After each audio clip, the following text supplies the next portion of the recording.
गिबि गिबियावनो नोंथांमोननि खौरां बिजोंनि गेजेरजों दुलाराय बर' फरायसा आफादनि 52थि जि गायसननाय सान बे गायसननाय साननि बयनिसिमबो गोजोन आरो गाहाम हामलायनायखौ जासिहरबाय।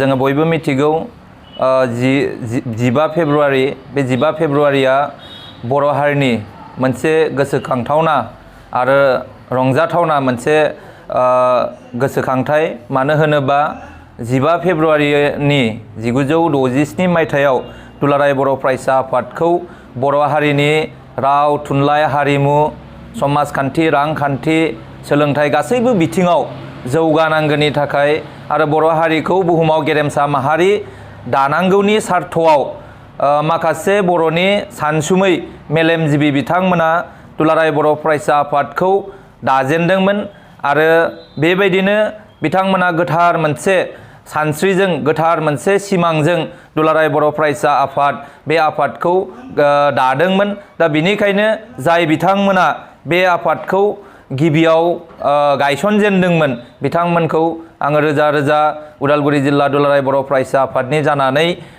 सिबिनाय, खुलुमनाय जासिहरदों। गायसनगिरि आफादगिरि बानेश्वर बसुमतारी, गाहाय नेहाथारि कनकेश्वर नार्जारी बिथांमोना बर' हारिखौ बुहुमाव रोजा रोजा बोसोर फोथांना लाखिनो जुनै बिथांमोना बे गोथार मोनसे आफादखौ दानाय जादों आरो बेबायदिनो बै समनिफ्रायनो जि दिनानिफ्राय दुलाराय बर' फरायसा आफादखौ जोनोम होजेनदोंमोन बै समनिफ्रायनो दुलाराय बर' फरायसा आफादा 15 फेब्रुवारिखौ मोनसे गायसननाय सान हिसाबै फालिबोगासिनो दङ। दा दुलाराय बर' फरायसा आफादाबो गाबोननि जि जानो गोनां गवालपारायाव दुलाराय बर' फरायसा आफादनि जोनोम सानखौ फालिगोन। दा बेबायदिनो मोनफ्रोमबो जिल्लायाबो जोंनि जि गायसननाय सान बे गायसननाय सानखौ जिल्ला हिसाबै खुंगोन।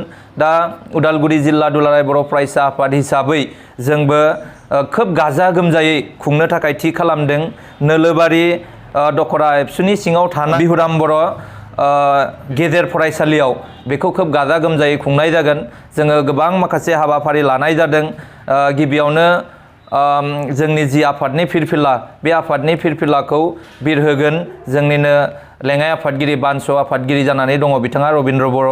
मुंख्लंफोरनिसिम बिबार बावनाय बे हाबाफारिखौ मावफुंगोन जोंनिनो मोनसे समनि बारग' गाहाय नेहाथारि लुइस मसाहारि बिथाङा। आरो बड'फानि सावगारि बा बड'फानि जि बिबार बावनाय बे बिबार बावनाय हाबाफारिखौ बावजेनगिरि महरै मोनसे समनि दुलाराय बर' फरायसा आफादनि बारग' लोगो आफादगिरि बिरसन हायनारि बिथाङा बावजेनगोन। आरो जोङो बेयावनो मोनसे हाबाफारि लाबावदों जे जोनोम सानाव जोङो केक हानाय बेबायदि मानसिनियावबो जायो। मानसिनियाव जेरै जोनोम सानाव केक हायो दा बेबायदिनो दुलाराय बर' फरायसा आफादनि जोनोम सानाव जोङो मोनसे हाबाफारि लादों केक हानाय आरो बेखौ केक हानायखौ जोंनिनो दुलाराय बर' हारिमु आफादनि गाहाय नेहाथारि बिजुएल नेलसन दैमारि बिथाङा हागोन। आरो बेनि उनावनो जोङो जोंनि जायफोर गायसनगिरि आफादगिरि बानेश्वर बसुमतारी, कनकेश्वर नार्जारी, गाहाय नेहाथारि बिथांमोननि मुसुखायावबो बिबार बावनाय हाबाफारि लानाय जादों। आरो बिनि उनाव बे हाबाफारिखौ जिहेतु दुलाराय बर' फरायसा आफादनि जोनोम सान बेयो मोनसे फालिनाय एबा खुंथाय सेलेब्रेसन जागोन बियो। दा बिनिखायनो जोङो बेयाव रोजाबनाय मोसानायजों लोगोसे मोनसे गेवलां मेल लानाय जादों। आरो बे गेवलां मेलनि गाहाय आलासि महरै जोंनिनो दुलाराय बर' फरायसा आफादाव दासिमबो बिथाङा बोसोनगिरि जानानै दङ खुंख्रा स्वर्गियारि बिथाङा जोंनि बे गेवलां मेलाव बाहागो लाफैगोन गाहाय आलासि महरै।